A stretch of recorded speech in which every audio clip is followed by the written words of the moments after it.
Nous allons un peu parler de Jésus le Christ, le Nazaréen.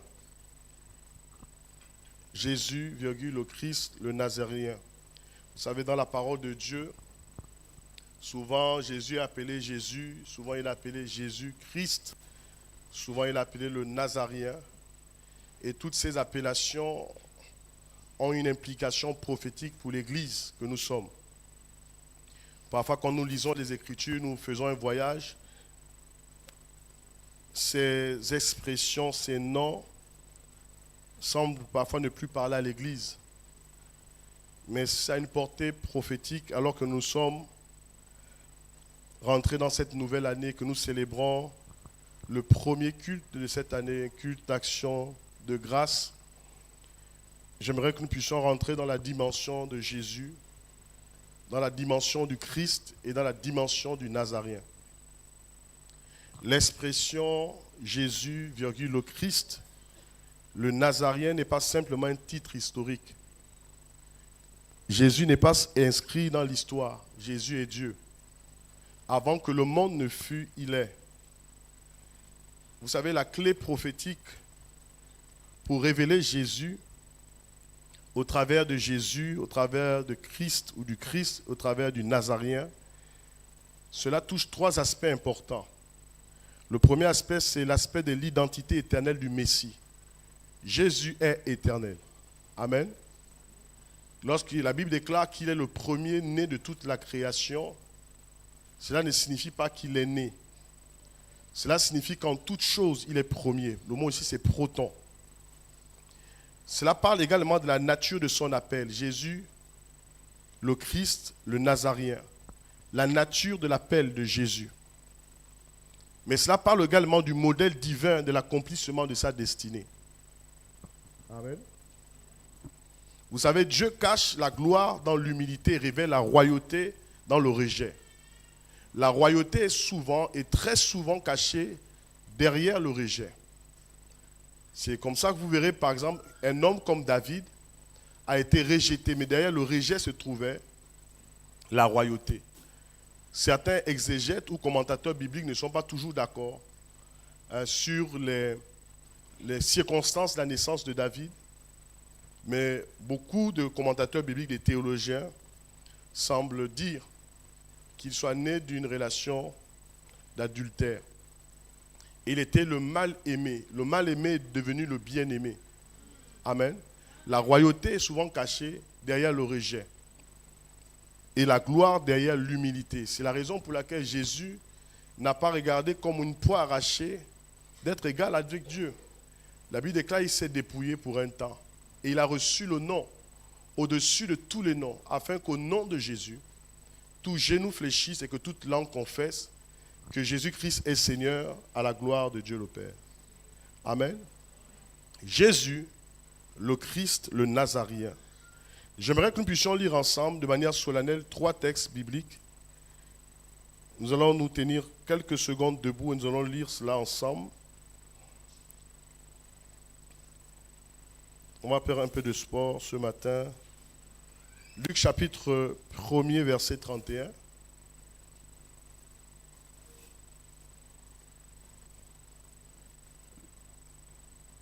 Tu peux prendre ce micro. Tu vas lire ça rapidement. Donc tu fais une très bonne lecture. Luc chapitre 1er, verset 31. On va commencer par là. Le second texte, c'est Matthieu chapitre 16, verset 14 à 20. Je vais rappeler les textes. Et Matthieu chapitre 2, verset 23. On va commencer par Luc chapitre 1er, verset 31. Jésus, le Christ, le Nazaréen. Premier texte. Je lis la parole de Dieu dans le livre de Luc, chapitre 1, verset 31. Vas-y. Et voici, tu deviendras enceinte. Et voici, Tu deviendras enceinte. tu deviendras enceinte Et tu enfanteras un fils. et tu enfanteras un fils. Et tu lui donneras le nom de Jésus. Et tu lui donneras le nom de Jésus. Il sera grand et sera appelé fils du Très-Haut. Il sera grand et sera appelé le Fils du Très-Haut. Et le Seigneur lui donnera le trône de David son père. Le Seigneur lui donnera le trône de David son père. Il régnera sur la maison de Jacob éternellement. Il régnera sur la maison de Jacob éternellement. Et son règne n'aura point de fin. Et le règne de Jésus n'aura point de fin. Amen. Amen. Second texte, Matthieu chapitre 16, verset 14 à 20. On va lire ça très rapidement. Et on va s'asseoir. Jésus le Christ, le Nazaréen. Matthieu chapitre 16, versets 14 à 20. Je lis la parole dans le livre de Matthieu chapitre 16, versets 14 à 20.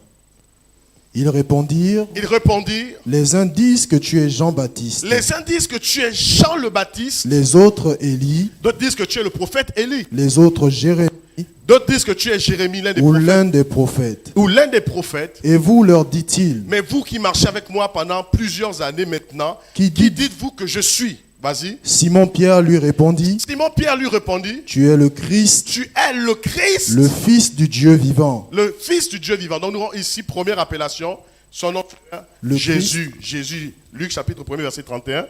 Et là, ici, Pierre reçoit une révélation qu'il est le Christ. C'est bon pour tout le monde? Deuxième texte, et on va terminer par là. Troisième texte, merci, vous suivez très bien. Troisième texte, Matthieu chapitre 2, verset 23. Matthieu chapitre 2, verset 23. Vas-y. Matthieu se trouve après Genèse, c'est ça? Matthieu chapitre 2, verset 23. Vas-y. Je Vas-y. lis la parole de Dieu Oui, dans le vas-y, livre. vas-y directement. Verset 23. Je sais Et- que tu lis la parole de Dieu. Vas-y, verset 23. Vas-y. Allô? Et vint demeurer dans une ville appelée Nazareth, Et vint demeurer dans une ville appelée Nazareth, afin que s'accomplisse ce qui avait été annoncé par afin que s'accomplisse, je vais terminer, ce qui avait été annoncé par les prophètes, il sera appelé le Nazaréen. Donc, on voit ici comme l'appellation, 3 appellations. On peut s'asseoir, merci. Tu peux acclamer pour toi-même. Jésus, le Christ, le Nazaréen. Amen. Je disais en propos liminaire que l'expression, si vous voulez, le Christ, Jésus, le Christ, le Nazaréen, ce n'est pas une expression historique, ce n'est pas des titres historiques, ce n'est pas des noms historiques. En fait, c'est des clés prophétiques. Amen.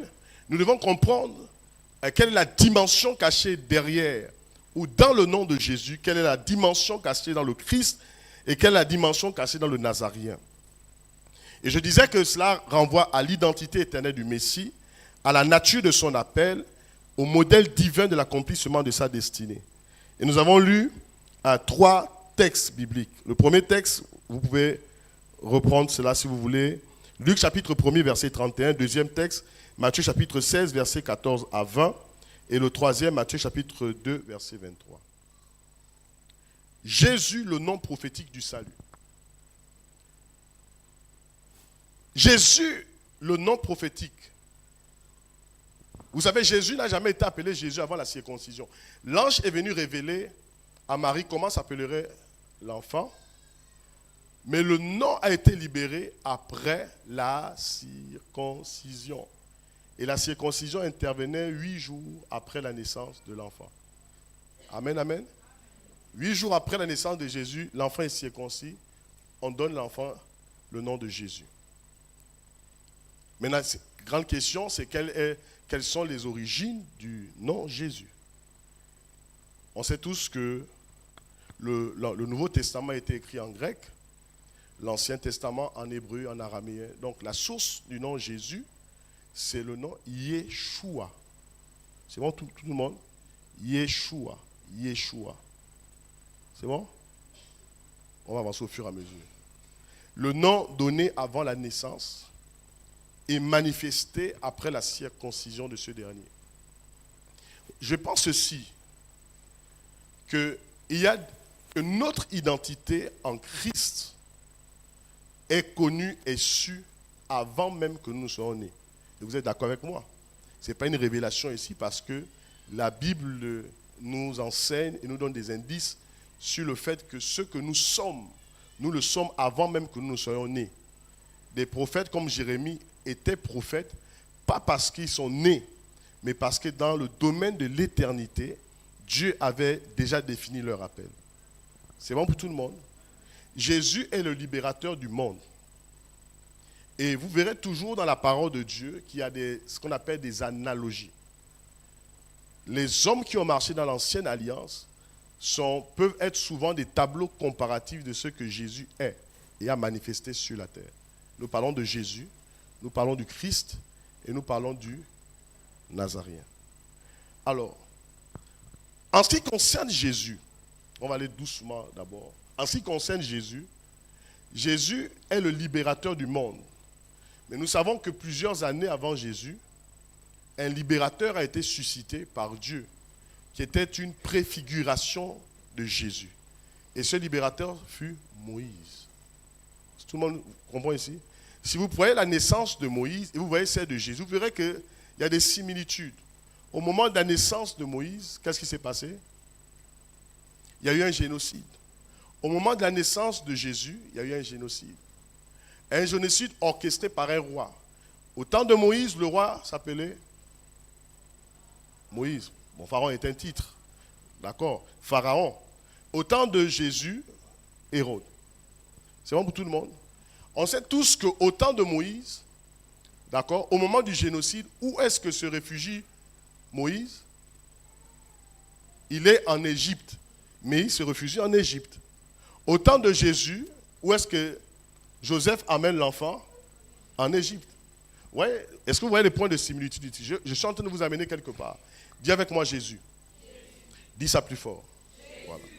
Donc, la première chose que nous devons comprendre en ce qui concerne le nom Jésus, c'est que la mission précède la manifestation. Dis avec moi, la mission précède la manifestation. Avant que Dieu ne permette à un homme en 2026 ou à une femme en 2026 de se manifester, Dieu te colle d'abord une mission. Amen.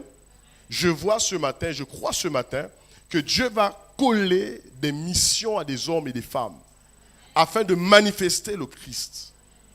Maintenant, suivez-moi très bien. Je vais commencer à illustrer cela au travers de la vie de Moïse pour comprendre la dimension même de Jésus. Et ensuite, on touchera un peu Josué. Vous savez que Moïse a eu 2 fils. Dis avec moi 2 fils. Le premier fils de Moïse, Gershom, le second, Eliezer. Et Moïse a eu ses enfants dans un territoire appelé Madian. C'est bon pour tout le monde? Est-ce que vous savez que Moïse est sorti 2 fois de l'Égypte? Ce n'est pas une révélation. La première fois que Moïse sort de l'Égypte, il a quel âge? J'ai entendu 43. 40 ans. La seconde fois que Moïse sort de l'Égypte, il a quel âge? 80 ans. Je pense et je le crois avec l'onction prophétique avec laquelle je me souhaiterais enseigner ce matin, que tu ne sortiras pas une seule fois de l'Égypte, tu sortiras 2 fois. Qu'est-ce que ça signifie ici? Tu n'as pas le droit de sortir une seule fois de l'Égypte, tu as le droit de sortir 2 fois. La première fois que Moïse sort, il sort avec combien de personnes? Il sort seul. 2026 est l'année où nous reviendrons pour sortir, et nous, et notre femme, et nos enfants. Amen. Est-ce que Dieu parle à quelqu'un? Nous n'avons pas le... Dis à ton voisin, tu n'as pas le droit de sortir seul. Cette année, cette phase est une phase où nous devons revenir pour sortir nos familles. Si en 2025, tu es sorti seul, en 2026, tu repars en Égypte, aller récupérer ce qui te revient de droit. La Bible déclare même que les richesses de l'Égypte, l'Égypte a été dépouillée au moment où Moïse sortait de l'Égypte. Je ne sortirai pas seul. Amen. Je ne sortirai pas seul. Dis ça bien à ton voisin. Je ne sortirai pas seul. Je pense que les femmes, même mariées, doivent entrer dans une phase où tu as expérimenté le salut en Christ. L'expérience personnelle de ton salut, c'est quand Moïse est sorti seul de l'Égypte. Mais tu dois revenir à l'endroit où tu es sorti pour dire, il faut que j'aille récupérer mon mari. Ah, je n'ai pas parlé à quelqu'un. Amen. Est-ce qu'il y a des femmes qui peuvent revenir pour dire, je sortirai avec mon époux, avec mes enfants, avec les oncles, avec les tantes, avec...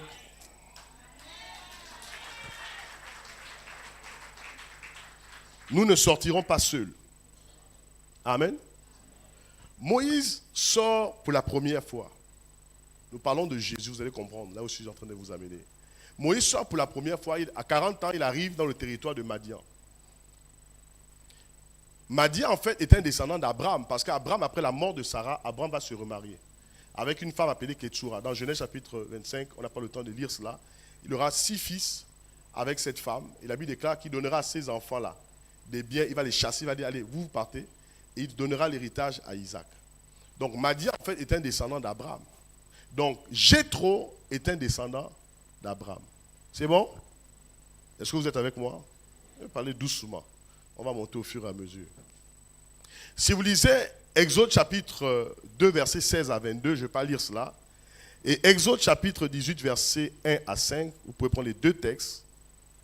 Vous verrez, et jusqu'à 1 Chronique chapitre 23, verset 15, je vous donne les textes. Moi, je vais les paraphraser. Exode chapitre 2, versets 16 à 22. Exode chapitre 18, versets 1 à 5. 1 Chronique chapitre 23, versets 15 à 17. Dans les différents textes, vous verrez la naissance de Gershom, vous verrez la naissance des fils de Moïse qui sont nés à Madian. Maintenant, suivez très bien. Abraham, Dieu va contracter une alliance avec Abraham dans Genèse chapitre 15. Nous parlons de libérateur, parce que le nom Jésus signifie celui qui sauve ou le sauveur. C'est pourquoi je parle ici de sauveur. Abraham arrive dans le territoire de Madian, il rencontre un homme appelé Jéthro, qui devient in fine son beau-père, parce qu'il va épouser Séphora. Amen. Séphora donne à Moïse 2 enfants.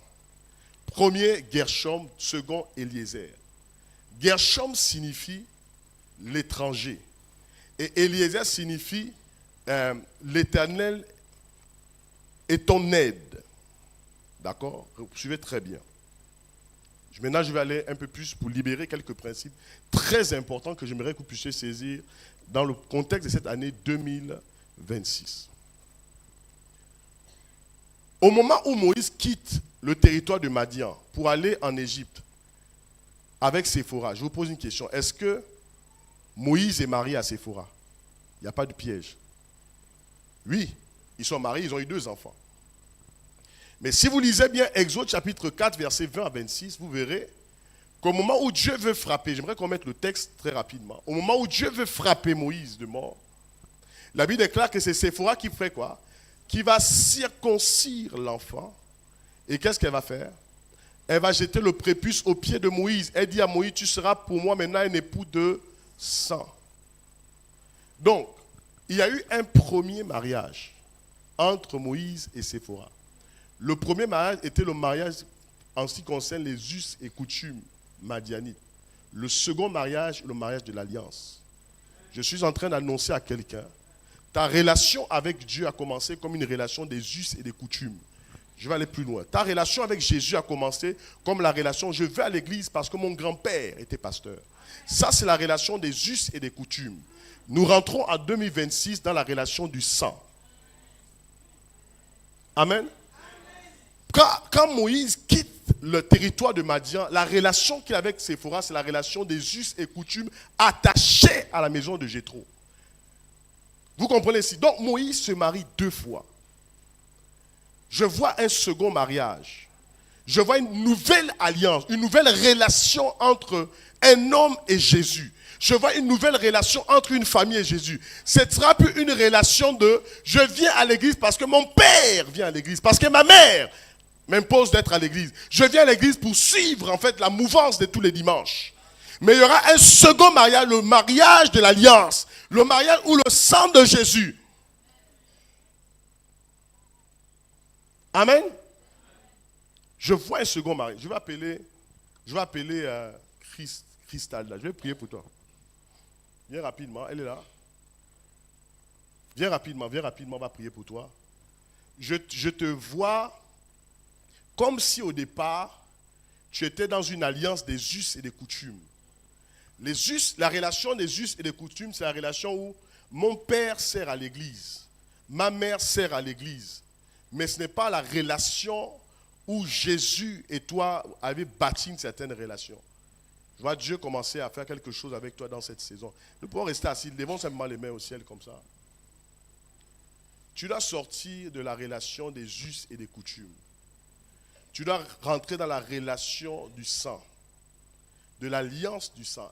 Séphora dit, à partir de maintenant, notre mariage là, que notre père, Jéthro a célébré, le mariage de la tradition. Parce que les gens qui viennent à l'église par tradition, ils viennent à l'église par coutume. Il paraît que nous sommes une maison des chrétiens. Il y a des gens qui viennent à l'église parce que leur maison, c'est la maison des chrétiens. Mais quand vous voyez la relation de ces personnes avec Jésus, Jésus n'est ni leur sauveur, il n'est ni leur Seigneur. Tu n'es pas dans le Christ Jésus pour accompagner ton père et ta mère. Tu dois sortir de la relation des us et des coutumes. Hein? Tu comprends ce que j'entends dire? Tu dois rentrer dans la relation du sang, de l'alliance de sang. Lève tes mains au ciel. Elle s'appelle Cristalda. D'accord? Il est où, Christian? C'est votre premier enfant. Premier. C'est ça? D'accord. Lève les mains au ciel comme ça. Je disais, je ne vais pas vraiment enseigner, je vais vraiment enseigner de manière un peu prophétique. Écoutez, très bien. Vous savez que la libération de Moïse était liée à la naissance de son premier fils. Parce que le premier fils de Moïse s'appelait Gershom. Et Gershom signifie étranger. Et cet enfant est né dans le contexte où c'est comme si la naissance de cet enfant t'a activé toi-même à connaître quel est ton mandat. Toi et moi, on n'a jamais parlé de cela. Mais ce que Dieu me dit, c'est que quand cet enfant est né, c'est comme si tu as ouvert les yeux sur ce que vraiment Dieu attendait de toi. Maintenant, il faut que cet enfant, nous sommes en 2026, comprenne que sa relation, ce n'est pas une relation des us et des coutumes. Parce que ce que moi je vois, c'est ça. C'est qu'elle fait un peu dans le suivisme. Elle vous suit. Elle vous suit. Comme Séphora a suivi Moïse un temps. Jusqu'à Exode chapitre. Séphora a pris une pierre, garde tes mains levées, coupa le prépuce de son fils et jeta au pied de Moïse en disant, tu es pour moi un époux de sang. Question, avant, dans leur premier mariage, Moïse était quoi pour Séphora? Un époux des coutumes et des us. Il y a des mariages qui sont des mariages coutumiers, mais qui ne sont pas les mariages d'alliance. Je vais provoquer quelqu'un ce matin. Seigneur, je prie pour cet enfant, qu'elle comprenne quel est le mandat attaché à sa vie. Je déclare au nom de Jésus que tu quittes la relation des coutumes et des us. Je suis papa à l'église, je suis maman à l'église. Tu dois rencontrer Jésus, faire une expérience profonde de Christ dans le nom puissant de Jésus. Je vois ta vie comme la vie de Gershom. Je te vois comme dans les entrailles de ton père, celle qui a activé la vue de ton père pour commencer ce voyage avec le Seigneur. Je déclare dans le nom de Jésus que tu fasses ton expérience au nom de Jésus. Amen. On peut acclamer le nom de Jésus. Acclame plus fort. Acclame encore.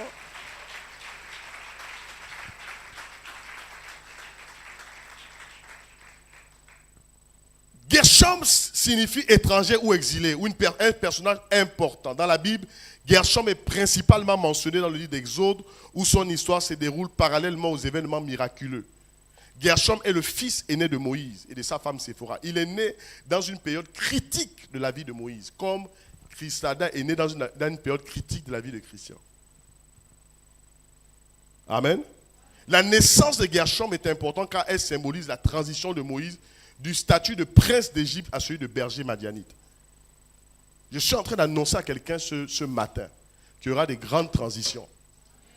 Jésus n'est pas le Dieu des mouvements, d'accord, d'inertie. On bouge, on déclare des choses, mais on reste toujours au point zéro. Amen. Je vois cela ce matin dans le nom de Jésus. Merci Saint-Esprit. Merci Jésus. Deuxième chose à comprendre dans cette image. Nous parlons de Jésus, nous parlons de liberté. J'aimerais que vous compreniez que ce que je suis en train de dire est attribué à Jésus parce que tout ce qui est dans l'ancienne alliance, c'est l'ombre des choses à venir. Moïse s'est marié à qui? Moïse s'est marié à qui? On va doucement. Séphora, c'est ça? Est-ce que vous savez que Séphora veut dire oiseau? Oiseau. D'accord? C'est bon pour tout le monde? Lorsque Dieu fit alliance avec Abraham, la Bible déclare que Dieu va fondre tous les animaux en deux, à l'exception des oiseaux. Vous savez pourquoi? En fait, au moment où Dieu le fait, prophétiquement, les nations païennes sont en train de se greffer à l'olivier naturel. En fait, Séphora est prophétiquement en train d'annoncer par son mariage avec Moïse qu'un jour il viendrait, que les nations de toute la terre seraient en alliance avec le Messie. Amen. Dieu est en train de parler à quelqu'un. Le mariage de Moïse et de Séphora était un mariage prophétique.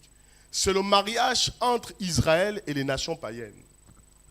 Et l'apôtre Paul dit qu'il n'y a plus ni juif, ni grec. Maintenant, Dieu a formé une seule nation au travers de la mort et de la résurrection de Jésus. C'est en cela que Séphora et Moïse, donnant naissance à Gershom et Eliezer, en fait, sont en train de donner naissance à la nation de Dieu.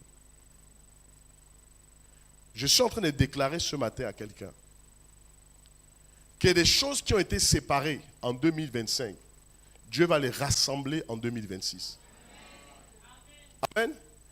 Des familles qui ont été divisées en 2025, Dieu va les rassembler en 2026. Soyez des rassembleurs.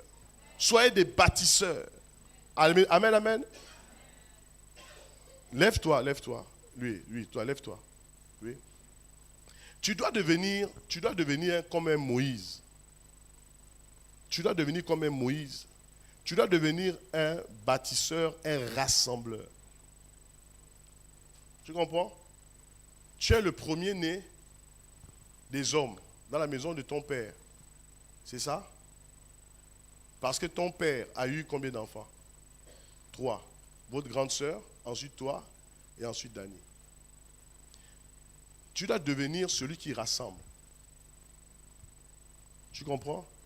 Lève tes mains au ciel. Je suis venu parler ce matin de manière prophétique. Tu dois être celui qui rassemble. Il y a eu trop de guerres dans votre maison. C'est la saison de rassembler. En tant qu'aîné, c'est à toi de rassembler ton frère. C'est à toi de rassembler ta soeur. C'est à toi de rassembler les enfants, les petits-enfants que vous avez même déjà dans le contexte de la famille. Deviens Moïse. Cette année, je dirais, tu ne sortiras pas seul. Vous savez, quand les gens disent bonne année, ils sont hypocrites. Ils sont cupides. Quand ils disent bonne année pour eux-mêmes, pour leur propre vie, pour leurs propres finances, pour leur propre spiritualité, pour leurs propres enfants. Nous n'allons pas célébrer cette nouvelle année pour nous-mêmes. Nous allons célébrer cette nouvelle année aussi pour sortir tous ceux que nous avons laissés lors de la première sortie. Et tu as la responsabilité de sortir ceux qui sont restés lors de ta première sortie. Je vois une seconde sortie. Je vois quelque chose se produire dans votre vie, dans votre famille, au nom puissant de Jésus. Je parle ici de la famille Ibouanga. Deviens un rassembleur. Prends la tête, deviens le képhale. Dirige la famille dans le nom puissant de Jésus. Je te vois comme quelqu'un qui est souvent en retrait, comme quelqu'un qui a souvent du mal à prendre des décisions, comme quelqu'un qui est toujours un peu perplexe, comme quelqu'un qui a du mal à être équilibré. Mais je déclare, je prophétise ce matin, tu rentres dans l'équilibre. Sois un homme équilibré au nom puissant de Jésus. Que Dieu t'aide dans cette saison. Je ne parle pas de cette année 2026, je parle d'une saison. Il y a quelque temps, je priais pour toi et la chose qui venait, je disais quand quelqu'un subit trop d'accidents, parce que je voyais dans ta vie, je pense qu'il y a quelques semaines, j'ai prié pour toi ici, je disais, je vois trop d'accidents, quelqu'un qui est trop accidentogène, toutes les situations, accident, bras cassés, pieds cassés, la voiture t'a cogné par l'arrière, ça, il faut faire très attention. C'est comme une puissance de réclamation, parce que le diable est conscient du potentiel qui est dans ta vie. Deviens Moïse. Comprends cela. Une autre chose que je vais parler, je parle à la famille Bouanga. Je disais ce matin, je suis venu parler comme un prophète. Écoute très bien. Vous savez que quand Dieu s'est présenté devant Pharaon, Dieu ne s'est pas présenté seul. Dieu s'est présenté avec Moïse et Aaron. Vous devez fonctionner comme Moïse et Aaron. J'ai l'impression qu'il y a un problème de partenariat, de cohésion dans votre relation de frères et de sœurs, de frères et frères. Il y a comme quelque chose qui ne marche pas. Tiens-toi debout. Dani, tiens-toi debout. Attrape la main de ton frère. C'est l'année où Dieu veut le partenariat. C'est l'année où Jésus doit marcher dans votre vie comme jamais auparavant. Il y a des choses que Dieu n'arrive pas à faire parce qu'en fait, Dieu ne trouve pas un Aaron et Dieu ne trouve pas un Moïse. Pourquoi Aaron était obligé de venir avec Moïse?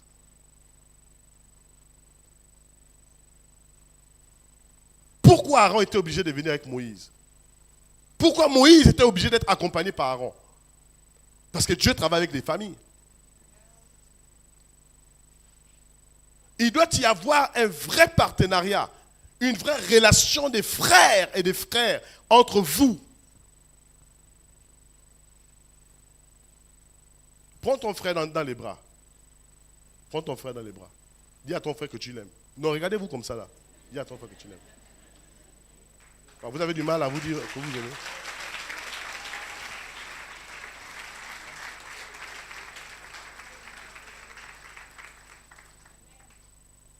Dieu veut faire quelque chose. Il faut arrêter les guerres. Il faut arrêter les guerres entre vous. L'ennemi est en train de vouloir jouer avec votre famille. Si vous rentrez bien en vous-même, vous verrez que le plus souvent, quand l'ennemi est rentré dans votre famille, il est rentré par les conflits qui existent entre vous deux. Cette année 2026 ne sera pas identique à l'année 2025. Amen, on peut acclamer. Vous pouvez vous asseoir. Dis avec moi Jésus. Dis ça plus fort. Jésus, Jésus, Jésus. Jésus, Jésus, Jésus. Je vais prier pour... elle est où la mère de Nelly et Dan. Elle est là? Elle n'est pas là? Oui, tiens-toi debout aussi. Je vais prier pour toi. Je pense que j'ai fait une réunion en ligne. Dieu me parlait de toi. Je ne me rappelle plus exactement de ce que Dieu me disait en ce qui te concerne. Mais c'est une grave erreur de ta part que de rester à l'église sans rien faire. C'est une grave erreur de ta part. Je crois que ce que je recevais pendant que je priais pour toi, c'était le service. Et je te voyais comme Anne dans le temple. Je crois que c'est quelque chose comme ça. Et je disais que la retraite dans le domaine naturel n'est pas la retraite spirituelle. Tu te rappelles de ça? Tu te rappelles de ça? Beaucoup de choses que Dieu va faire dans ta vie. Ta fille est là? Elle n'est pas là ce matin? Beaucoup de choses que Dieu va faire dans la vie de ta fille dépendra en grande partie de comment toi tu es en train de te positionner dans les choses spirituelles. Souviens-toi de cette parole. Je ne suis pas en train de le dire parce qu'il y a du monde ce matin, mais c'est ce que je suis en train de voir. Lève tes mains au ciel. Tu dois faire quelque chose dans la maison de Dieu. D'accord? Pour moi, c'était l'une des plus grosses erreurs de ta vie. C'est d'avoir, à un moment donné, jeté le tablier. Parfois, vous voyez, les gens vivent des grâces parce que les parents, ils fonctionnent. Les enfants vivent certaines grâces. Parfois, ils ne prient même pas. Mais ils vivent des grâces parce que Dieu est un Dieu des alliances. Dieu honore l'alliance. Parce que j'ai toujours l'habitude de dire, David, en termes d'erreurs, David a fait des erreurs catastrophiques comparativement même à Saoul. Mais le cœur de David. Des délivrances arriveront dans ta famille parce que tu serviras comme Anne a servi au temple. Pendant que Dieu parle à cette maman, elle s'appelle Micheline. Dieu parle aussi à beaucoup de mamans, il y a beaucoup de papas aujourd'hui. J'aimerais que nous lèvions nos mains simplement comme ça pendant que nous sommes assis. Je disais, en même temps je veux enseigner, mais en même temps il faut que je parle dans la vie de certaines personnes. Elle s'appelle Micheline. Je pense que Dieu veut faire quelque chose avec toi. Tu sens un peu comme si, Micheline, je parle un peu à toi, je te parle un peu. Tu sens un peu comme si les choses sont un peu verrouillées dans la vie de tes enfants, c'est ça? Voilà. Mais les choses ne s'ouvrent pas parce que tu es à la maison et tu pries. Il y a des choses que Dieu déclenche par le service. Jésus est né et Jésus a trouvé Anne en train de servir au temple. Elle ne faisait pas que prier. Elle était veuve, elle servait Dieu. Siméon également, il servait. Des portes seront ouvertes, pas seulement en 2026, mais dans cette phase, concernant ta famille, pendant que tu seras au service. Comprends la nécessité de servir au dessein de Dieu dans cette saison. C'est-à-dire, je prie pour ta servante. Que cette phase, cette saison ne soit pas une ancienne saison où elle a fait des choses par elle-même, mais qu'elle se laisse conduire par toi. Tu es une femme de prière. Après la rencontre d'aujourd'hui, tu repars à l'intercession. Amen. Tu repars à la prière. Et tu verras ce que Dieu fera. On peut acclamer le Seigneur.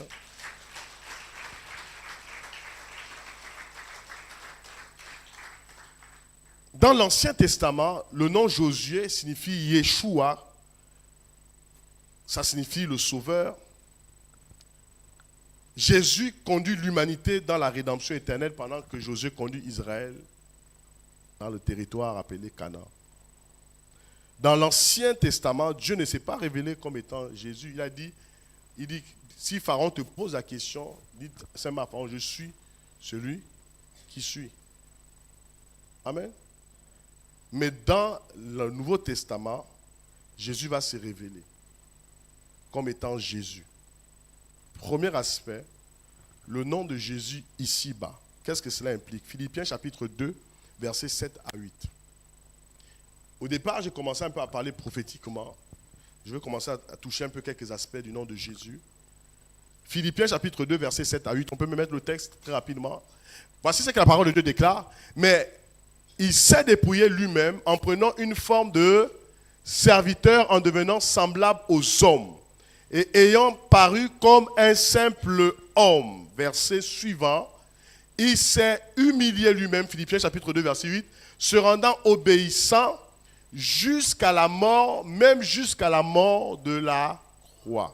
Verset 9. C'est pourquoi aussi Dieu l'a souverainement et il a donné quoi? Le nom au-dessus de tous les noms, afin qu'au nom de qui? Afin qu'au nom de qui? Jésus. Afin qu'au nom de Jésus, qu'est-ce qui doit se passer? Tout genou doit fléchir en quelle année? 2026. Qu'est-ce qui doit se passer d'autre? Tout doit confesser à la gloire. Il a reçu le nom au-dessus de tous les noms. J'aimerais que ce nom-là ait une influence dans ta vie ici, pas simplement après la mort. Matthieu chapitre 1er verset 21, Luc chapitre 1er verset 31, tu l'appelleras Jésus, c'est-à-dire l'Éternel Sauveur, car c'est lui qui sauvera son peuple de leurs péchés. Deuxième aspect du nom de Jésus, le nom qui n'est pas oublié, le souvenir de son nom. On ne peut pas oublier le nom de Jésus, le nom qui n'est jamais oublié. Jérémie chapitre 11 verset 19, le prophète avait dénoncé la méchanceté des hommes qui ferait mourir Jésus. Mais moi, j'étais comme un agneau familier qui serait mené à la tuerie. D'autres versions disent la boucherie. Et je ne savais pas qu'il faisait des complots contre moi, disant, retranchons-le de la terre des vivants, afin qu'on ne se souvienne plus de son nom. Ça, qu'on ne se souvienne plus de son nom. L'objectif du monde des ténèbres, c'est que le nom de Jésus soit oublié. Mais c'est le nom qui n'est pas oublié. C'est le nom le plus populaire. C'est le nom avec le plus d'influence. C'est le nom même que les marabouts citent. C'est le nom même, je suis en train de dire, c'est le nom au-dessus de tout le nom. Le nom qui fait la guerre. C'est le nom qui dérange le monde des ténèbres. Son nom est Jésus. Ça dérange. C'est pourquoi c'est le nom qui est le plus insulté à la télévision. Le nom qui menace le monde des ténèbres. Le nom de Jésus. Dis avec moi le nom de Jésus. Troisième aspect du nom de Jésus. Troisième aspect du nom de Jésus. Le nom devant lequel tous se prosterneront. Ils se prosternent et ils se prosterneront devant le nom de Jésus. Philippiens chapitre 2 verset 10 à 11. Rapidement, Philippiens chapitre 2 verset 10 à 11. Et ceux qui n'ont pas cru en Jésus le Sauveur, que diront-ils? Il faut qu'au nom de Jésus se déploie. Tous genoux des êtres célestes, terrestres, infernaux et toutes les langues confessent que Jésus-Christ est le Seigneur à la gloire de Dieu le Père. Toute langue doit confesser. Le Fan doit confesser. Le Pounou doit confesser. Omiene doit confesser. Les Français doivent confesser. Les Américains doivent le dire. Les Chinois doivent confesser. Amen, amen, amen. Les Australiens doivent confesser que le nom de Jésus est le nom au-dessus de tous les noms. Le nom de Jésus.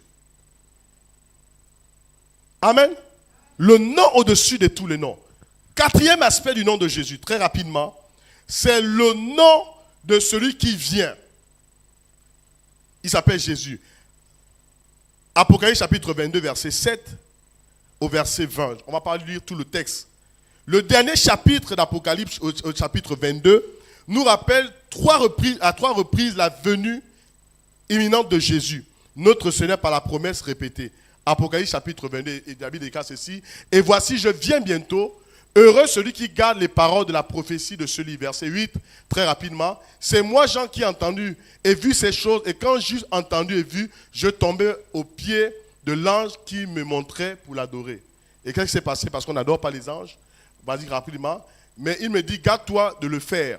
Vous comprenez ici? Donc tous ceux qui adorent les anges, qui se prosternent devant les anges, gardez-vous de le faire. C'est une abomination. Amen. Ceux qui invoquent les anges là, ce n'est pas biblique.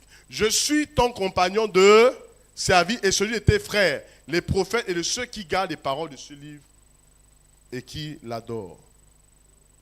D'accord? C'est bon? Et qui adore Dieu. C'est bon pour tout le monde? Le nom de Jésus. J'aimerais que nous puissions nous lever. Nous puissions nous lever et nous allons prier et dire au Seigneur, nous voulons que ton nom soit repositionné au centre de nos vies. Amen. Il y a même des gens, j'ai vu un chrétien, je ne sais pas si on peut l'appeler, c'est pas un chrétien. Avant, il était là et puis il a sorti, Zame Kana, je ne sais pas qu'est-ce qu'il a dit là. J'ai dit, ah, toi tu es encore à ce niveau. Hein? Ouais, des gens, ils sont convertis. Zame Kana. Ah! J'ai dit, frère, là, il faut repartir au cours de base, de fondement. Parce que le nom de Jésus n'est pas ancré en toi. J'aimerais que nous puissions nous attraper par la main. Et nous allons dire, Seigneur, ton nom. Nous ramenons le nom de Jésus au centre de nos vies. Amen. Il n'y a pas un autre nom pour la prière, pour la délivrance. Il n'y a pas un autre nom par lequel nous sommes sauvés. Amen. Le seul nom par lequel nous sommes sauvés, c'est le nom de Jésus. Amen. Le nom de Jésus. Alors nous allons élever la voix, nous allons dire, Seigneur, que ton nom résonne en ce lieu. Que ton nom résonne dans mon cœur, que ton nom résonne dans ma vie, que ton nom résonne dans ma famille, que ton nom résonne dans la nation gabonaise, le nom de Jésus dans cette nation. Nous allons commencer à prier. J'aimerais que le pianiste vienne rapidement. Nous allons commencer à prier et dire, Seigneur, que ton nom résonne en ces lieux. Nous allons commencer à élever la voix. Commence à prier, commence à déclarer dans le nom de Jésus que ton nom résonne. En cette année 2026, que le nom de Jésus résonne dans la nation gabonaise. Que le nom de Jésus résonne dans la nation, résonne dans les familles, résonne dans les familles, résonne dans les familles, résonne dans les familles. Que le nom de Jésus résonne dans les familles. Le nom de Jésus résonne dans les familles, résonne dans les familles. Que le nom de Jésus résonne dans les familles, résonne dans les familles, dans la nation. Que le nom de Jésus, le nom au-dessus de tous les noms, le nom au-dessus de tous les noms, le nom au-dessus de tous les noms. Que ton nom résonne en ces lieux, Seigneur Dieu, dans cette nation. Le nom de Jésus, le nom de Jésus, le nom de Jésus, le nom de Jésus.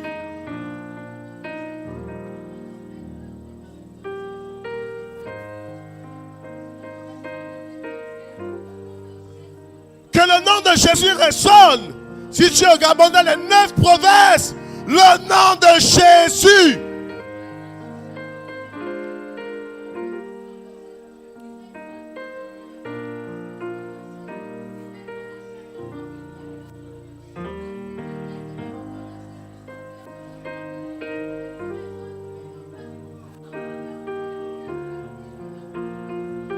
J'aimerais que nous puissions prier et poser un acte prophétique ce matin.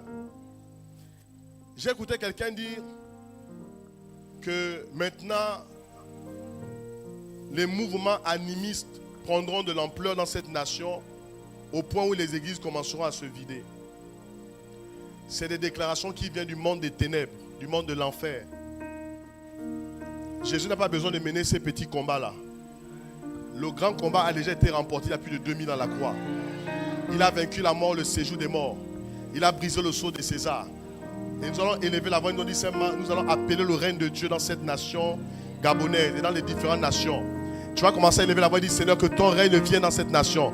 Que ton règne vienne. Si tu es au Cameroun, élève la voix et dis, en RDC, que ton règne vienne. Que le règne de Jésus vienne. Il est le roi des chefs d'État, il est le roi des ministres, il est le roi des directeurs généraux, de tous ceux qui sont élevés en dignité. Il est le roi des nations de la terre. Il est Jésus, le ressuscité, le plus beau parmi 10 000. Dans le nom de Jésus.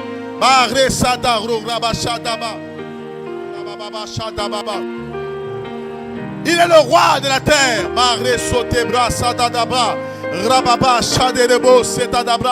Dans le nom de Jésus.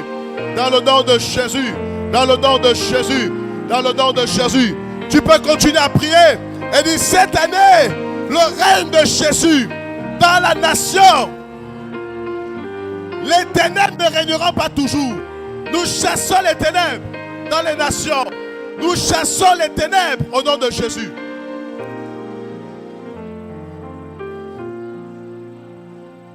J'aimerais que les hommes de Dieu élèvent la voix. Nous restons debout. Ce micro-là. Je vais inviter aux hommes de Dieu. Donner le micro au pasteur Laurence, pasteur Cyril. Ensuite, prophétesse Antonia, pasteur Michael. On va prier par rapport à la nation. Je sais que vous suivez un peu l'actualité actuellement, dans le contexte de la nation. Maintenant, il y a un mouvement des personnes mal intentionnées qui passent le temps à insulter les hommes de Dieu dans les réseaux sociaux. C'est des blasphèmes. Les gens ne comprennent pas que Dieu agit de manière très lente. Dieu peut même te donner 40 ans, 50 ans de vie, mais quand tu termineras misérable. Allez poser la question à Nebuchadnezzar. Dieu est un Dieu lent à la colère, très lent à la colère. Nous allons prier pour cette nation. Les ténèbres ne régneront pas dans cette nation.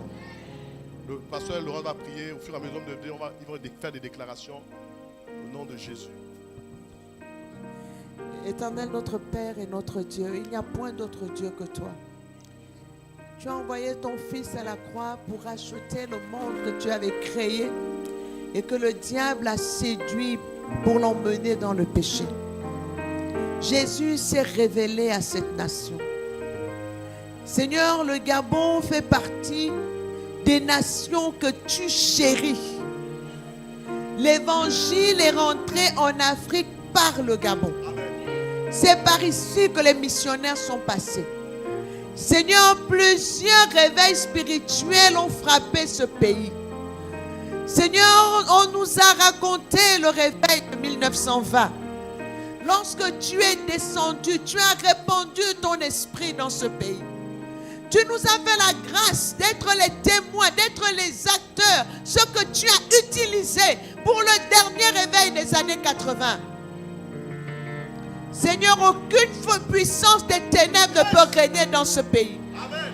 Seigneur, au-delà des manquements de l'Église, de ceux qui font partie de l'Église, parce qu'ils sont humains, l'Église est ta propriété. Tu as dit, je bâtirai mon Église et les portes du séjour des morts ne prévaudront point contre elle. Aucune décision venant du séjour des morts, aucun complot venant du séjour des morts n'aura la prééminence sur l'Église, parce que c'est ton Église. Tu es le roi des rois et le Seigneur des seigneurs. Tu es le puissant vainqueur et tu es la tête de l'Église. Donc l'Église est victorieuse là où elle se trouve. L'Église qui est attachée à toi est victorieuse. Seigneur, tu as dit que si l'on forme contre nous des complots, cela ne viendra pas de toi. Et toute arme forgée contre nous est sans effet. Et toute langue qui s'élève contre nous, tu la condamneras au nom de Jésus. Seigneur, nous condamnons ces langues qui s'élèvent avec arrogance pour parler, dénigrer ton Église. Nous les condamnons ce matin dans le nom de Jésus. Seigneur, l'église n'est pas parfaite, mais c'est ton église. Et dans cette église, toi-même tu as dit qu'il y aura des faux prophètes. Mais il y a des vrais, des hommes et des femmes qui t'aiment de tout leur cœur, de toute leur force, de toute leur âme et de toute leur pensée, et qui se consacrent à toi. Seigneur, tu ne peux pas permettre qu'ils soient traînés dans la boue par des insensés qui se croient intelligents alors qu'ils ne le sont pas. Seigneur, tu mènes ce combat pour nous. Et tu l'as déjà gagné à Golgotha. Seigneur, d'autres se sont levés avant eux. Et ils ont mordu la poussière. Seigneur, donne simplement à l'église d'avoir les regards fixés sur toi. Donne à l'église de s'attacher à toi. Seigneur, c'est Mère Teresa qui disait que nous ne sommes pas appelés à la réussite en tant que chrétiens. Nous sommes appelés à la fidélité à Jésus. Et tant que nous sommes fidèles à Jésus, nous réussissons parce que Jésus réussit toujours. Seigneur, que l'église obéisse à la tête que tu es. Que l'église s'attelle à te servir. Que l'église s'attelle non pas à des combats avec des humains. Tu as dit l'Éternel combattra pour vous et vous gardez le silence. Ce n'est pas un silence passif. C'est un silence devant les hommes, mais c'est un silence actif parce que nos yeux sont sur toi et nos cœurs se tournent vers toi. C'est toi le Dieu de la vengeance et le Dieu de la rétribution. Seigneur, lève-toi sur cette nation comme un étendard. Tu t'es déjà levé. Tu as visité cette nation. Nous prions pour que ce que tu as commencé, tu le parachèves comme le disent les Écritures. Aucune puissance des ténèbres n'empêchera l'accomplissement de ton plan dans cette nation. Tu as dit que lorsque les ténèbres seraient comme un fleuve, l'Esprit de l'Éternel les mettra en fuite. Seigneur, ton esprit met en fuite les ténèbres dans ce pays dans le nom de Jésus. Seigneur, dans ta souveraineté, pose le Gabon comme un sceau sur ton cœur. Grave-le dans le creux de ta main. Là où rien ni personne ne pourra le toucher. Là où tous les plans du diable sont nuls et non avenus au nom de Jésus. Tu dis que le méchant creuse une fosse et lui-même il tombe. Il conçoit l'iniquité mais il enfante le néant. Tout ce qui est comploté contre l'église n'est que néant dans le nom de Jésus. Seigneur, élève ton nom. Élève ton nom dans cette nation. Roi des rois et Seigneur des seigneurs. En cette année 2026, c'est le Gabon que nous t'apportons ce matin. Nous t'apportons, tu es le Dieu des nations. Tu es le créateur des nations. Tu as dit heureuse la nation dont l'Éternel est Dieu. Et nous voulons que le Gabon soit cette nation dont l'Éternel est Dieu. Que tous les autres dieux avec petit d soient reconnus comme menteurs. Expose leurs limites, ô Dieu. Expose leurs mensonges. Afin que toi seul sois reconnu comme vrai. Afin que toi seul sois reconnu comme étant l'Éternel des armées, le Dieu créateur, l'unique sauveur, le Yeshua Mashiach. À toi la gloire. Toi qui vis et règnes pour des siècles et des siècles. Au nom puissant de Jésus. Le nom devant lequel tout genou fléchit. Le nom devant lequel toute langue confesse. Tu es le seul Seigneur des seigneurs, à la gloire de Dieu le Père. Amen. Pasteur Sylvie va lever la voix et on va terminer avec la prophétesse.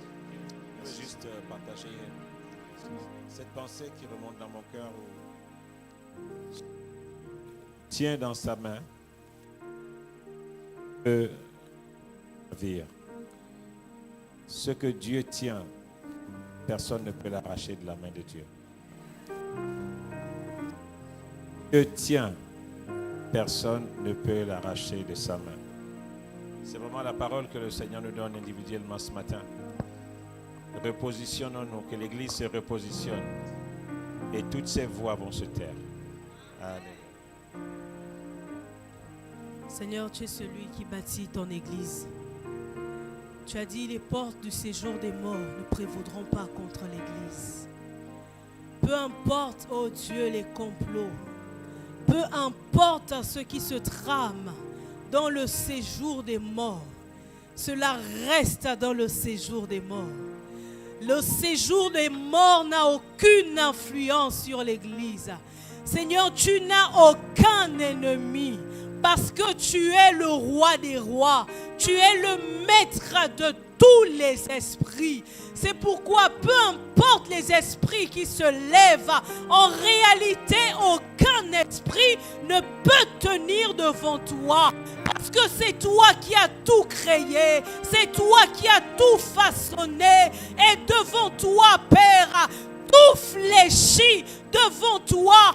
Tout fléchit, rien ne résiste. C'est pourquoi ce matin, nous déclarons que tu es le Dieu de cette nation. Aucun homme n'a façonné cette nation. C'est Dieu seul qui est le créateur des nations, qui a créé la nation gabonaise. Et tu te sers de qui tu veux pour accomplir ta volonté dans ce pays. Seigneur, ta parole déclare que tu as réveillé l'esprit de Cyrus, un roi païen, pour accomplir ta volonté.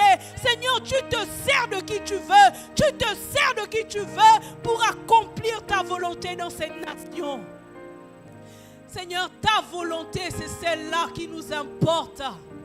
Peu importe ce qui se dit, peu importe ce qui se fait, Seigneur, notre but, ce après quoi nous soupirons, c'est que ta volonté soit accomplie ici, dans ce pays, le Gabon, comme elle est accomplie, oh Dieu, dans les cieux. Seigneur, dans les cieux, aucun homme, aucun esprit, aucune incantation ne peut faire bouger ton trône.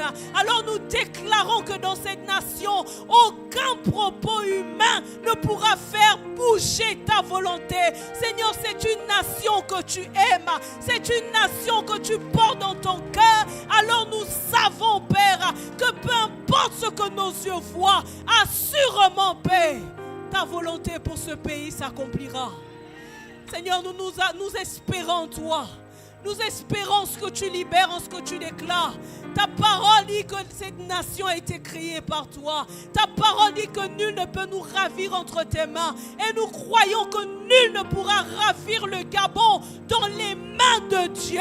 Nul ne pourra ravir le Gabon dans les mains de celui-là qui a donné de sa vie pour que ce pays existe, pour que le Gabon soit sauvé.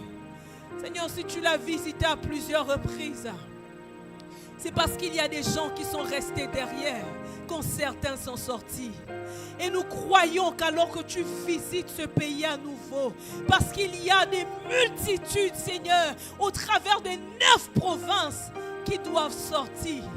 Seigneur, c'est pourquoi tu reviens. C'est pourquoi tu reviens chaque fois. Nous déclarons, Seigneur, alors que tu inaugures une saison nouvelle dans cette nation, alors que tu parles de réforme de l'Église dans cette nation, Père, nous croyons que plusieurs, tu viens donner une forme. Là où l'Église, là où ton peuple, Père, a donné des occasions au monde des ténèbres de se réjouir, tu viens donner une forme. Ce qui était tordu, tu viens redresser cela. Nous croyons que c'est ce travail que tu es en train de faire. Et tu te sers du monde des ténèbres pour que nous puissions voir les failles et que nous puissions les fermer. Merci Seigneur, comme tu t'es servi du monde des ténèbres pour que le peuple, oh Dieu, tout en tes serviteurs qui est à Jérusalem, comprennent que la mission était d'aller au-delà de Jérusalem.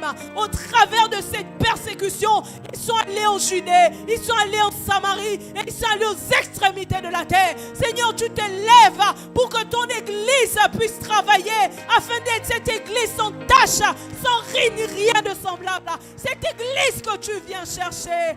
Ah Père, nous croyons que c'est dans cette dimension que tu emmènes l'église pour nous parfaire, pour que nous soyons à ton image et selon ta ressemblance. Louange et gloire te soient rendues, Père, au nom de Jésus. Amen.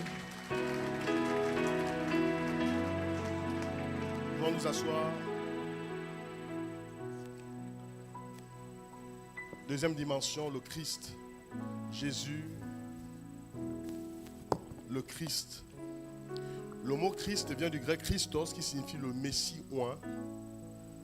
L'onction est toujours liée à la fonction divine.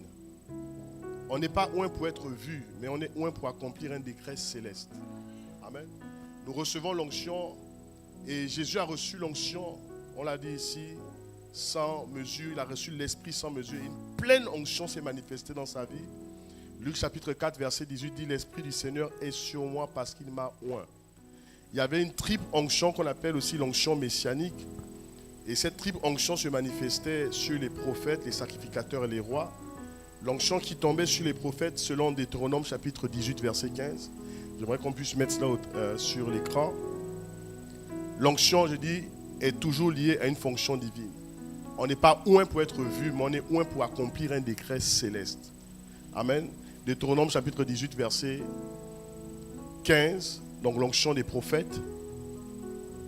On peut mettre ça rapidement.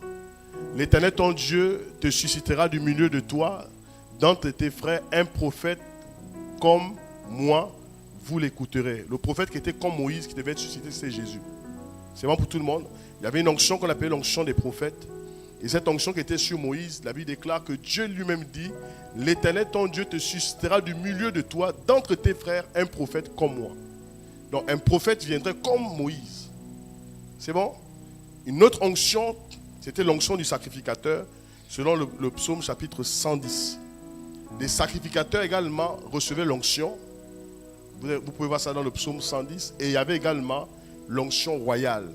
2 Samuel chapitre 7 également, vous pouvez lire cela. Lorsqu'un roi était intronisé, il recevait l'onction royale. C'est bon? Et vous allez voir que ces trois offices qui étaient séparés dans l'ancienne alliance vont se réunir dans la nouvelle alliance. Ce qui est séparé dans l'ancienne alliance doit se réunir en Christ. En fait, Christ, c'est la dimension qui réunit ceux qui étaient séparés dans l'ancienne alliance. Dans l'ancienne alliance, le roi recevait une onction, le sacrificateur recevait une onction, le prophète recevait une onction. Dans la nouvelle alliance, en Christ, nous recevons et l'onction royale, et l'onction du sacrificateur, et l'onction du roi. Ce qui fait en sorte que le prophète parle du sacerdoce, le sacrificateur également parle du sacerdoce, le roi parle des systèmes de gouvernement. Ça signifie que en Christ, nous pouvons avoir un appel qui n'est pas nécessairement lié aux quatre murs. Je suis en train de parler. C'est comme ça qu'il y a des pasteurs qui ne sont pas forcément pasteurs pour diriger des églises, mais qui peuvent être pasteurs pour diriger d'autres aspects dans la structure des nations. Je suis en train de parler. C'est ça la dimension en Christ. Dans l'ancienne alliance, ceux qui étaient appelés les Lévites servaient toujours autour de la dimension du temple.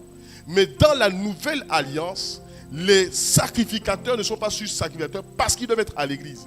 On peut avoir des pasteurs économistes, on peut avoir des pasteurs des financiers, on peut avoir des pasteurs qui sont très bien calés dans le domaine de l'environnement, on peut avoir des prophètes ou des apôtres qui exercent dans d'autres domaines. C'est pourquoi les offices qui étaient séparés jadis sont rassemblés en Christ. Tout le monde suit ici? Et Paul va nous révéler deux mystères en ce qui concerne le Christ. Deux mystères, dis avec moi deux mystères. Je vais aller très rapidement pour terminer. Le premier mystère, c'est que Dieu est le Christ. Dieu est le Christ. C'est pourquoi quand Matthieu chapitre 16, Pierre reçoit la révélation de Jésus, il dit tu es le Messie, le Fils du Dieu vivant. En d'autres termes, Christ c'est Dieu. C'est bon pour tout le monde? Vous êtes avec moi? Deuxième mystère, c'est Christ qui est l'église, qui est son corps. Ça signifie que Christ est l'église, qui est son corps en même temps. Donc il y a deux mystères ici. Christ est Dieu, mais Christ aussi c'est le mystère de ce que l'église est le corps de Christ. C'est bon pour tout le monde? Je pense que pendant la prière des hommes de Dieu, quelqu'un l'a sorti. Premier mystère, le mystère de Dieu qui est le Christ. On va aller très rapidement sur ça. Pierre dit à Jésus, tu es le Christ, le Fils du Dieu vivant. Matthieu chapitre 16, versets 16 à 19. Christ révèle Dieu et la parole révèle Christ. Nous devons étudier les livres, par exemple, des Éphésiens, Colossiens, Philippiens, pour comprendre un peu la quintessence de ce que Paul était en train d'enseigner. Première dimension, Christ est Dieu. Quand l'apôtre Paul a écrit aux Romains, Paul avait une certaine perception du Christ. Vous allez voir par exemple que les premiers épîtres de Paul Paul a un certain niveau de révélation. Au fur et à mesure qu'on monte jusqu'aux épîtres, par exemple, Éphésiens, vous allez voir que la compréhension de Paul en ce qui concerne Christ a muté. Et parle ou attaché à la dimension de Christ. Donc Christ est Dieu. Dis avec moi, Christ est Dieu. Dis ça plus fort. Donc il y a ainsi deux réalités mentionnées dans les Écritures. Christ en tant que Dieu et Christ en tant que corps. Mais dans la réalité de Christ en tant que Dieu, il est la tête du corps qui est l'Église. Amen. Le mot ici, tête en grec, c'est le mot képhale. Il est celui qui donne la direction de l'Église. L'Église, nous ne sommes que des intendants, nous ne sommes que des administrateurs. Celui qui dirige l'Église, c'est la tête. Et c'est Jésus qui dirige son Église. Amen, amen. J'aimerais par ricochet dire, celui qui dirige ta vie, c'est Jésus. Nous avons l'intelligence, ce n'est pas pour autant que Dieu ne nous a même pas réfléchi. Nous avons aussi le libre arbitre, nous pouvons aussi faire le choix de ne pas obéir.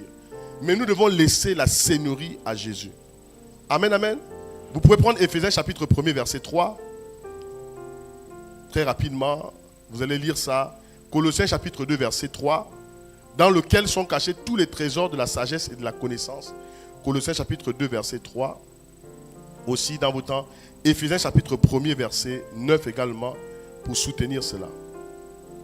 Donc, deux mystères importants. Christ en tant que Dieu et Christ en tant que corps de l'Église. Maintenant, nous devons comprendre aussi une autre chose en ce qui concerne Christ. Il y a deux corps dans le Christ. À ne pas confondre. Deux corps. Le premier corps, c'est le corps de Jésus.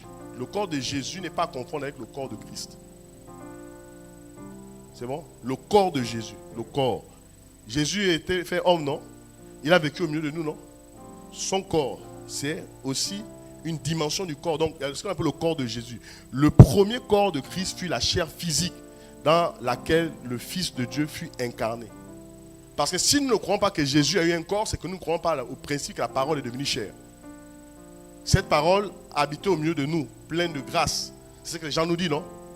Et il dit quoi? À tous ceux qui l'ont reçu, à ceux qui ont cru en son nom, elle a donné la parole, le pouvoir de devenir enfant de Dieu. Donc il y a ce qu'on appelle le corps de Jésus.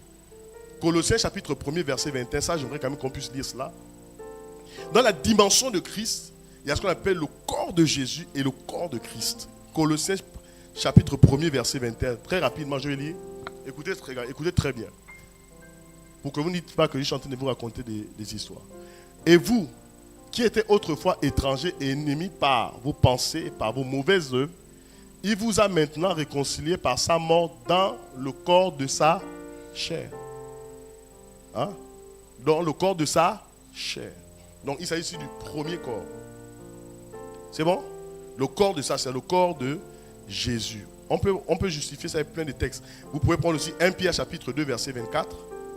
Très rapidement. 1 Pierre chapitre 2, verset 24. Luc chapitre 22, verset 19. Maintenant, il y a ce qu'on appelle l'Église qui est son corps. Deuxième corps, l'Église qui est le corps de Christ. Quand les églises se rassemblent, les communautés se rassemblent, on dit par exemple le corps de Christ s'est rassemblé. Ce n'est pas le corps physique de Jésus qu'on a vu, le premier corps, mais c'est le corps mystique, spirituel, invisible. Éphésiens chapitre 1er, verset 22, rapidement. C'est ce qu'on appelle le corps qui est l'église qui est son corps. Donc l'église n'est pas le corps de Jésus, l'église est le corps de Christ. Il ne faut pas confondre ici. C'est bon pour tout le monde? Éphésiens, c'est ça qu'on appelle les mystères. Et Éphésiens chapitre 1er, verset 22. Voici ce que la Bible déclare. Il a tout mis sous ses pieds et il a donné pour chef suprême à l'église, verset 23, qui est son... Vous comprenez ici, non? Il y a une différence entre l'église, qui est le corps de Christ, et le corps charnel, de chair, qui est son corps, la plénitude de celui qui remplit tout en tous. Donc, on doit toujours faire attention à une chose concernant le Christ. On doit faire attention au Christ qui est Dieu, au Christ qui est quoi? Vous avez mis quoi? Christ qui est le corps. Le corps de quoi? Ensuite, faire la différence entre le corps physique de Jésus et le corps de Christ qui est son Église. Maintenant, le corps qui est l'Église, Jésus lui-même est quoi? La tête de ce même corps. C'est pas difficile à comprendre, non? C'est simple. Christ est quoi? Avant de passer, j'aimerais que vous puissiez comprendre. Christ est quoi? En ce qui concerne Christ, on a vu combien de dimensions de Christ? Premier Christ, c'est quoi? Christ qui est Dieu. Donc Christ est Dieu. Ensuite, Christ est... Il est le corps de l'Église. D'accord? Et on doit faire la différence entre le corps de Jésus et le corps de Christ. Si vous dites le corps de Jésus s'est rassemblé, on peut comprendre, on sait ce que vous voulez dire. Mais il faut faire la différence entre le corps de Jésus et le corps de Christ. Parce que Paul établit une vraie nuance ici entre le corps de Jésus et le corps de Christ. Quelqu'un pourrait dire le corps de Jésus, est-ce que ce n'est pas le corps de Christ? Oui, mais non aussi en même temps. C'est bon? On peut avancer? Est-ce qu'on peut avancer? Je suis en train de terminer. Maintenant, il faut faire la différence entre le Christ personnel en tant que Jésus. Il y a le Christ personnel, à savoir Jésus, le Christ, selon Matthieu 16, 16. Après, je vais citer toutes les différences là. Il y a ce qu'on appelle le Christ personnel. Pierre a dit quoi? Tu es le Christ, le Fils du Dieu vivant. Matthieu chapitre 16, verset 16. Tu es le Christ. Ça signifie quoi? Quand on dit tu es le, ça signifie quoi? Défini ou indéfini? Ok. C'est défini, non? Mais est-ce que vous savez que nous recevons aussi l'onction? C'est ça, non? Quand je reçois l'onction, je suis oint, non? Le mot oint, c'est quoi? Au début, on l'a défini. C'est Christos. Donc, lui, il est le Christ spécifique. Il est le Christ. Mais nous recevons aussi l'onction. Nous recevons aussi la dimension de Christos. Sauf que nous, il y a des Christ, mais le seul qui est spécifique, c'est Jésus. C'est ce qu'on appelle le Christ personnel. C'est bon? Est-ce qu'on peut reprendre même pour terminer? Dans 10 minutes, je termine avec le Nazaréen. Première différence. Les mamans, vous suivez avec moi? Première, que Jésus est le Christ. Ensuite, Christ, c'est quoi d'autre encore? Le corps qui est son Église. Ensuite, il y a la différence entre le corps de Jésus et le corps de Christ. Ensuite, il y a ce qu'on appelle le Christ personnel, d'accord, qui est Jésus, et nous qui sommes oints pour accomplir aussi des tâches bien spécifiques. C'est bon pour tout le monde? Voilà. Alors, le Nazaréen, on va terminer par là. Le Nazaréen. Très rapidement, le Nazaréen, et on termine par là. Nazareth, certains disent ville, d'autres disent village. Selon certains commentateurs, disons une ville. D'autres disent même village. Nazareth était une ville sans réputation. Nazareth n'apparaît même pas dans l'Ancien Testament. Nazareth était une ville méprisée, insignifiante. Peut-être tu es là ce matin, tu es considéré comme quelqu'un de méprisé, quelqu'un d'insignifiant. Dans Jean chapitre 1er, verset 46, quelqu'un a même posé la question, peut-il sortir quelque chose de bon de Nazareth, de cette ville-là? Il y a des familles, on se pose la question, est-ce que dans cette famille-là, quelqu'un peut vraiment avoir un examen? Quelqu'un peut faire quelque chose de sa vie? Peut-il sortir quelque chose de bon de Nazareth? Jean chapitre 1er, verset 46. Quel est le principe caché ici? Dieu choisit ce que l'homme rejette pour manifester sa gloire. Amen. Ce que les hommes ont rejeté. Rappelez-vous que la parole de Dieu dit quoi? La pierre qui a été rejetée par qui? Ceux qui bâtissent. C'est-à-dire qu'on a décidé de bâtir et puis on a considéré que cette pierre-là, nous on la balance, elle n'est pas importante. Qu'est-ce que cette pierre est devenue? La principale des langues. c'est-à-dire relier les deux murs là, il y a ce qu'on appelle la pierre de langue. Vous l'enlevez, toute la structure tombe. Cette pierre qui a été rejetée par ceux qui bâtissent est devenue la principale de langue.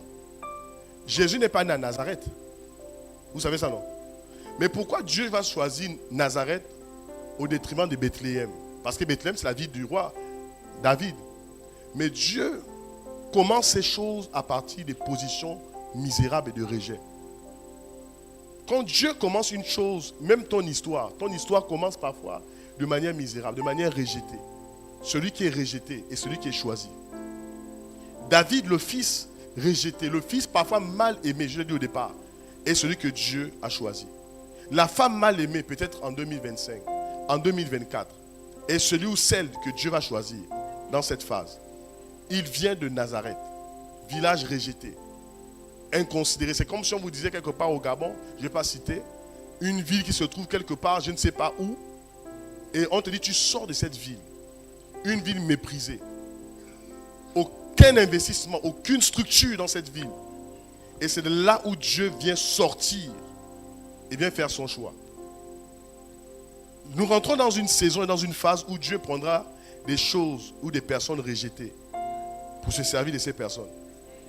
Dieu élève des personnes parfois rejetées.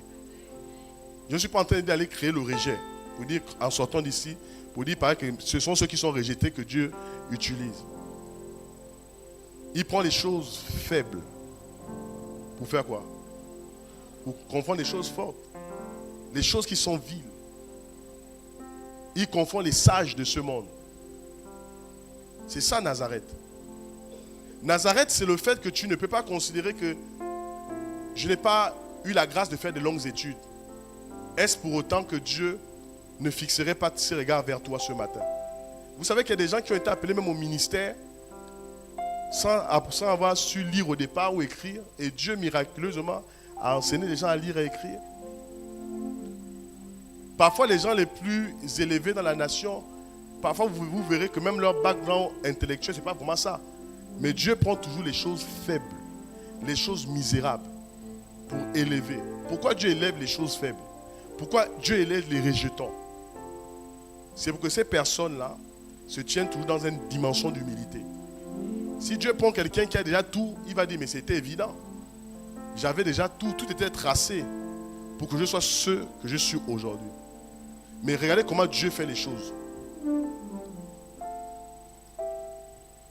Le président ukrainien, vous savez tous qu'au départ, il n'a pas fait des Sciences Po, toutes ces choses. C'est un comédien. Voici un comédien qui a commencé comédien et qui termine chef d'État. Comédien, ça ne signifie pas quelqu'un qui fait rire, un acteur de cinéma. Est-ce que vous comprenez? C'est comme ça que Dieu travaille. Est-ce que quelqu'un ce matin se considère comme rejeté? Il sera appelé le Nazarien. Nazarien, il y avait aussi une dimension attachée à la dimension de Nazarien. C'était le vœu de Naziria. En fait, Jésus était différent de Samson.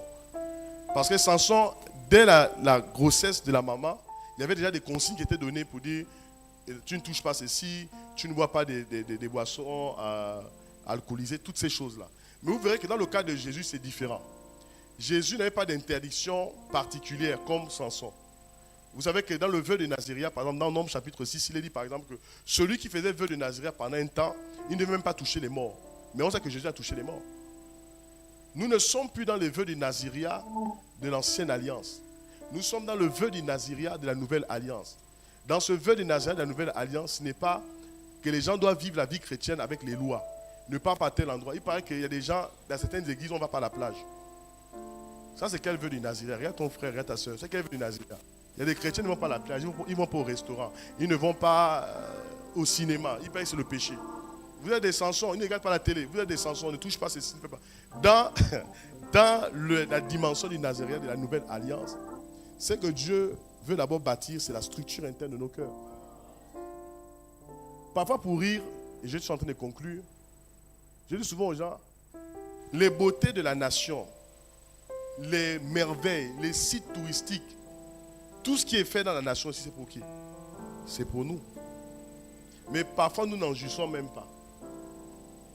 Parfois, tu peux avoir un peu de moyens pour t'offrir un bon restaurant. Même en 2026, c'est toujours dos tourné. Est-ce que tu es en train de parler à quelqu'un? Parfois, pour rire, je dis, il y a des gens dans leur vie chrétienne, ils font le travail, la maison, l'église, la maison, le travail. Ça, ce n'est pas une vie, ça, c'est la corvée. Vous êtes esclaves. Parce que dans la vie, Jésus a célébré la vie, même au détriment du ministère. Lisez les béatitudes, chapitre 5, 6, 7. Regardez comment Jésus dit. Regardez la nature, regardez ça. Il y a des gens, ils vont mourir. Ils ne pourront jamais s'offrir un bon repas. Pas parce qu'ils n'ont pas les moyens, mais parce qu'ils sont trop mauvais envers eux-mêmes. Pour pouvoir s'offrir un bon repas, ils préfèrent manger des repas empoisonnés. Parfois, les côtilles sont devenues jaunes. Tu préfères ça. Mais tu peux aller quelque part. Je ne vais pas citer, faire la promotion d'un restaurant ici. Mais on peut s'offrir des bonnes choses aussi. Dieu est en train de parler à quelqu'un. Il y a des miracles qui s'opèrent quand tu changes même l'endroit où tu manges. Oui. Est-ce que vous savez pourquoi des gens mettent beaucoup d'argent pour mettre des enfants dans des très bonnes écoles? Parce qu'il y a des rencontres parfois que ton fils ou ta fille peut faire là-bas, qui deviennent des rencontres de destinée. Le prophète Marius, il est aujourd'hui directeur général d'une entreprise internationale. Vous savez qui a ouvert la porte? C'est son enfant. Il a pris son premier fils, d'ailleurs tous ses enfants, mais son premier fils, il a inscrit à une très bonne école. C'est-à-dire que c'est l'école que fréquentent et les ministres et tout ce monde-là. Il a mis l'enfant là-bas. Et les anniversaires entre enfants. L'enfant est venu à papa, il y a mon ami qui organise l'anniversaire. Oh, il faut que j'aille là-bas, il faut aller me déposer. Quand il arrive, il dépose l'enfant. Il voit des personnalités au sommet de l'État qui sont là-bas. Et c'est l'une des personnes qui était là, qui cherchait un profil. Et son CV était déjà prêt. Qui a introduit là-bas? C'est son enfant. Comment? À cause de l'école. Vous voyez comment quelqu'un peut partir de mépriser de Nazareth pour être élevé. Parfois des investissements que nous faisons dans la vie de nos enfants, on pense qu'on le fait, oui, on est en train de jeter de l'argent. Non. Vous prenez seulement l'enfant pour te mettre dans une structure comme ça, oui, bon, l'école c'est l'école. L'école c'est pas l'école. Dis à ton voisin, l'école c'est pas l'école. Il y a école, il y a école. Il y a des écoles de destinée. Parfois Dieu peut te dire, mets ton enfant à tel endroit. Parce qu'une rencontre est possible à tel endroit. Il y a école et école. On va se tenir debout. Il faut que notre mentalité change.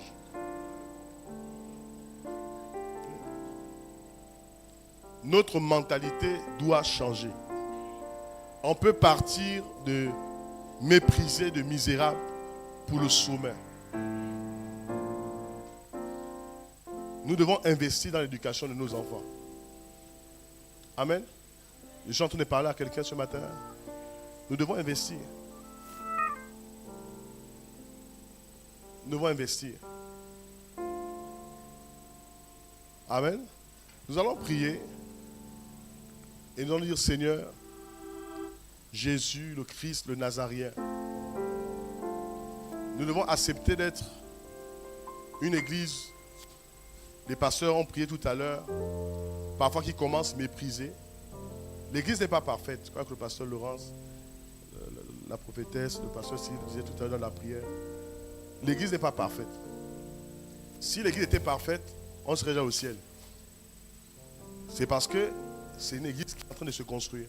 Jésus a dit, je bâtirai mon église avec des imperfections. Ce n'est pas les anges qui dirigent l'église. Ce sont des hommes et des femmes avec les imperfections. Parfois pour taquiner les gens, je dis, mais même Dieu dans la perfection la plus absolue, il y a quelqu'un qui l'a trahi quand même là-bas. Comment est-ce qu'au ciel, là où il y a la pureté, quelqu'un là-bas a pu se trahir? Si Dieu, les gens ont trahi, nous sommes qui? Donc l'église il y a des choses qui se passent à l'église, des imperfections, les hommes de Dieu parfois peuvent tomber, peuvent faillir. Mais est-ce pour autant qu'on remet en question l'église? Non. Les systèmes dans lesquels nous vivons, ce sont des systèmes imparfaits. Est-ce qu'un matin on se réveille pour dire je ne vais plus au travail? Vous savez que la fausse monnaie en circulation dans le système économique. Mais est-ce que c'est pour autant qu'il n'y a pas la vraie monnaie? Comme quelqu'un l'a dit tout à l'heure parmi les leaders, notre manière de bâtir chassera le faux. On n'a pas besoin de faire des clashs à la télévision. Ça, c'est chose des enfants. On bâtit le vrai. Quand le vrai est bâti, même en économie, on dit ça. Quand le vrai est bâti, la fausse monnaie, source de l'économie. Bâtissons une vraie église. Et le faux va s'éteindre de lui-même. Élevons nos voix et prions au nom de Jésus. Seigneur, nous te rendons grâce, nous te bénissons au nom de Jésus. Dans le nom de Jésus, au nom de Jésus. Agaïo, shadabrababa, sadadadaba.